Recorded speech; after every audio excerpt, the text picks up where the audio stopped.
Was it really necessary for Enzo Maresca to have harsh word toward Axel Disasi and Raheem Sterling?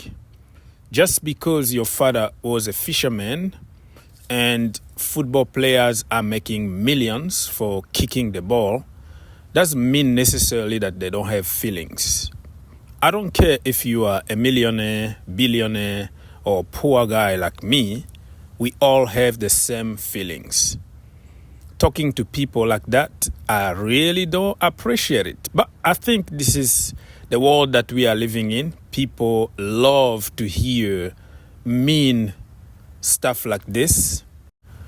And it's very sad because the same people who pretend to be perfect on social media, who insult everybody, get the player out, blah, blah, blah, blah. The same people, if you tell them just a little thing, they are going to take it seriously. They are going to take it personal. So I don't know if online is a way for people to forget about their own miseries and try to get on other people. I don't know what it is. I've been in Raheem's situation and Axel's situation as a player, and for sure I know that it's not the best feeling for a player, because if you are a player, that means that you want to train and play a game. But then for different reason, the situation is the situation that is in this moment, and I know that the club is giving them the opportunity to work in the right way, and this is the only thing I can say.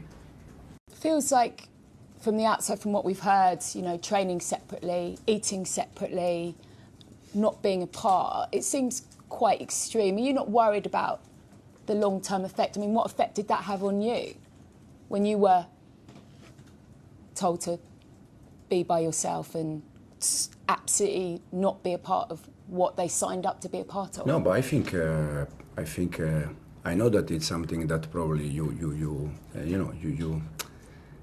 like and you want to talk about that. But it's not just Chelsea.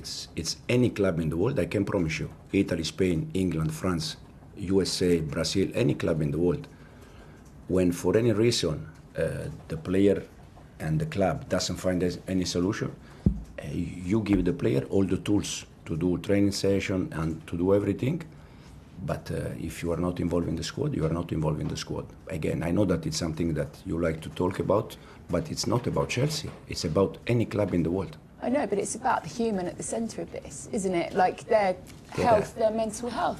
You know, My father is 75 years old, and for 50 years he has been fisherman, working for 2 o'clock in the morning until 10 o'clock in the morning.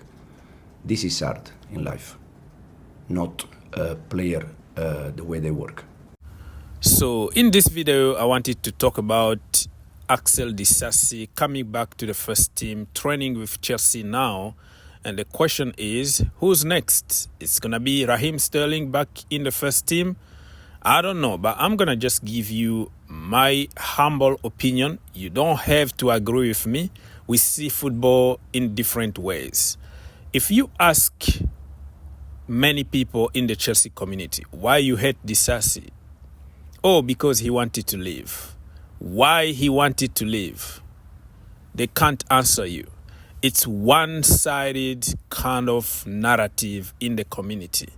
Somebody want to leave because there is a reason. The reason for Disasi was he wasn't playing as a centre-back.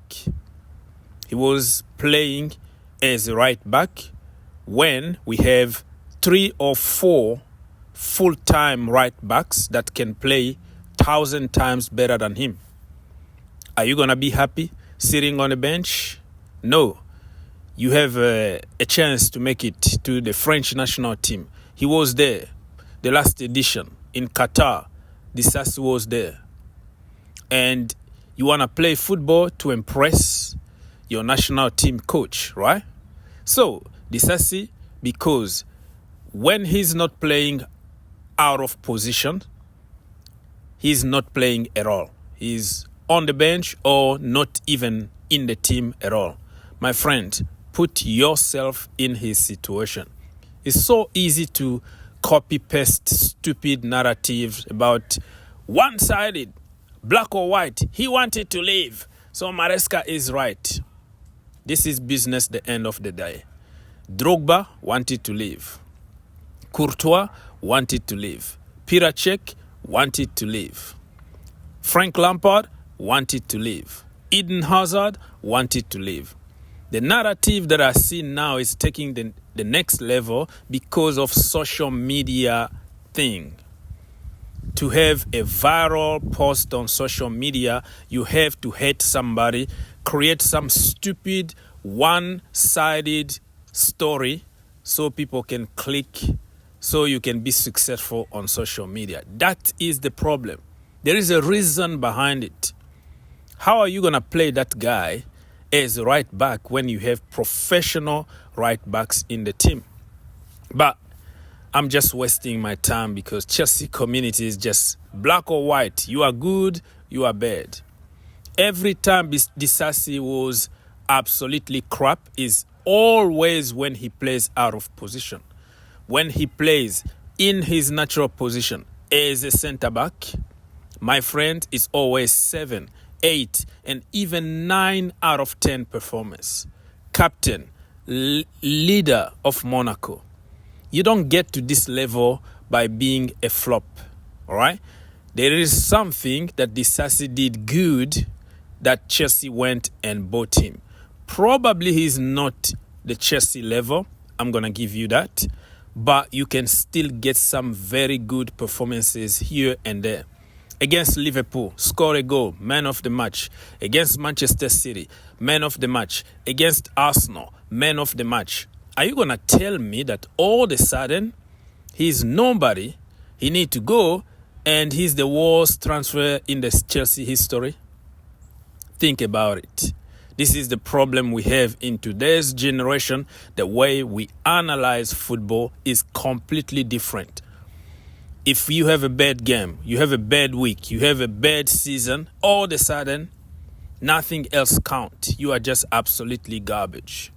But it is what it is. Disasi, I was one of the few people since the beginning of the season that said, bring him into the team because Levi is injured. Disasi wanted to play centre-back. The centre-back position is open. Bring Disasi. Bring Renato Vega. Bring them. It's business the end of the day. But Maresca attitude is he want to send a clear message that he's the boss. He's not a yes man. No sporting directors, no owners are going to impose him any player. And that's why he took that decision. Because some people say, oh, the club didn't want him to play. I mean, you have to be really, really low IQ to believe on those kind of situation. Chelsea are paying Disasi 100k a week. Do you really think that they are that stupid to say don't play him? For what reason? If the player don't play, he's not gonna have any resale value. His value on the market is absolutely nothing. Tell me how the heck the owners and the sporting directors are going to ask the manager not to play that player. For what reason? Tell me. Even Raheem Sterling. Okay, he's on 350k a week. Raheem Sterling didn't ask Chelsea to go buy him. A lot of money, big contract. I understand that. But the brother don't want to go. Do you think that Raheem Sterling can play a good game of football in the FA Cup, in the Carabao Cup, even in the Champions League? All of a sudden, Raheem Sterling is nothing. He can't give you anything. Get rid of him. So we are losing a lot of money paying those players without playing them, without getting them in return on the pitch. And we are devaluating them because they have no value on the market. So Maresca is the reason why Chelsea are going to lose a lot of money on those players, and those players are not playing. You must be really stupid to believe that the owners are paying a player 350k a week and then refuse to play him on the pitch. think about it. Use a little bit of IQ here. I'm happy that he's back in the first team training, and I would like to see even Raheem Sterling training with the first team, even though I don't believe that Disasi is going to play any game. I think it's just a strategy to keep his value a little bit in a certain level so they can get rid of him like in January. But listen, man, keeping somebody like Disasi, you're not going to lose anything because you are paying him money anyways. And we were like one injury away from a crisis. And I understand the reason why the club didn't want to give Maresca money to go and buy somebody else, because you already have a great team and you are refusing to use certain players. You decided to let Anselmino go on loan, Mamadou Sarr to go on loan, Disasi, you don't want to hear about him, and then you are imposing us to go and buy somebody else. That's why the club said you have internal solutions. So I understand the internal solution, what it is. Renato Vega even was there. So listen, you can't always be right. You can't always get what you want as a manager